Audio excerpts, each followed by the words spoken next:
Aljbin Kurti je jedini krivac. Aljbin Kurti je jedini koji želi sukobe i rat. Nijedan drugi čovjek ne želi sukobe i rat osim Aljbina Kurtija. Njegova je životna želja da nas uvuče u rat sa NATO-om i nijednu drugu želju nema. Nijednu drugu.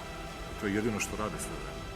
ये है सर्बियाई राष्ट्रपति Alexander वुचिक, जो कि अपने देश में हो रहे नरसंहार के लिए नेटो और कोसोवो के प्रधानमंत्री एल्बिन कुर्ती को जिम्मेदार मानते हैं।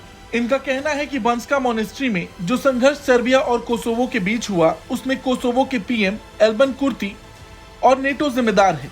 कोसोवो बस किसी तरह सर्बिया को नेटो से भिड़ाना चाहता है। इनका कहना है कि कोसोवो पीएम एल्बिन कुर्ती ही दोषी हैं।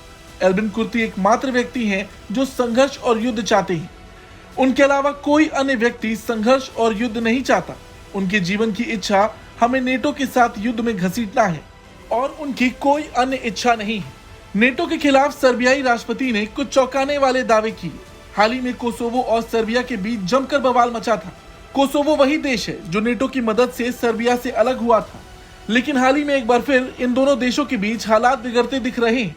सर्बिया के बंस्का मोनेस्ट्री में दोनों के बीच जमकर बवाल मचा। घेराबंदी के दौरान एक पुलिसकर्मी और 3 बंदूकधारी मारे गए। हालांकि उसके बाद से ही कोसोवो और सर्बिया के बीच आरोप प्रत्यारोप का खेल शुरू हो चुका है। कोसोवो के पीएम एल्बिन कुर्ती ने सर्बिया पर सशस्त्र समूह का समर्थन करने का आरोप लगाया। उन्होंने कहा कि सर्बिया के हथियारों से लैस हमलावर कोसोवो पुलिस बलों के नजदीक स्थित है और वो उन पर हमला भी कर रहे हैं और ये सारा बवाल सर्बिया की तरफ से शुरू हुआ। वहीं इसके बाद सर्बियाई राष्ट्रपति अलेक्जेंडर वुचिक ने कोसोवो के दावों को झूठा ठहराया और बताया कि कोसोवो बस किसी तरह से सर्बिया को नेटो से भिड़ाना चाहता है। वुचिक का कहना है कि यह स्पष्ट रूप से अंतर्राष्ट्रीय ताकतों के साथ समन्वय में तार्किक रूप से हमला किया गया था। ये इशारा नेटो की तरफ था। वुचिक का कहना है कि पूरी तरह से सर्बों को घेर लिया गया था और उन पर बेरहमी से हमला किया गया। उन्होंने कहा कुर्ती को खुली छूट दी गई है ताकि वो आतंकवादियों की देखभाल कर सके और जितना संभव हो उतने लोगों को मार सके। राष्ट्रपति अलेक्जेंडर वुचिक ने बताया कि कोसोवो पुलिस के साथ झड़प में 3 सर्ब मारे गए, 2 गंभीर रूप से घायल हो गए और शायद जानकारी है कि चौथे व्यक्ति की मौत हो गई। वहीं कोसोवो पुलिस ने कहा कि बंस्का गांव के आसपास गोलीबारी में 30 हमलावरों में से 1 की मौत हो गई। हालांकि ये बात साफ नहीं है कि हमला किसने पहले किया।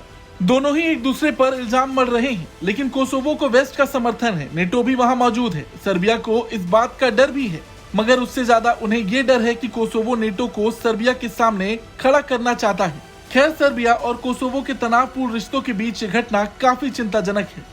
सर्बिया को खुन्नस इसलिए भी है क्योंकि कोसोवो सर्बिया से लंबे संघर्ष के बाद 1999 में अलग हो गया था। नेटो ने इसमें जमकर कोसोवो की मदद भी की थी। वहीं कोसोवो ने 2008 में खुद को स्वतंत्र देश घोषित किया था। कई देश इसे मान्यता भी दे चुके हैं। हालांकि सर्बिया उसकी आजादी को खारिज करता रहा है और ये संघर्ष भी कहीं न कहीं उन्हीं सबके चलते देखने को मिलता है। ब्यूरो रिपोर्ट, भारत तक।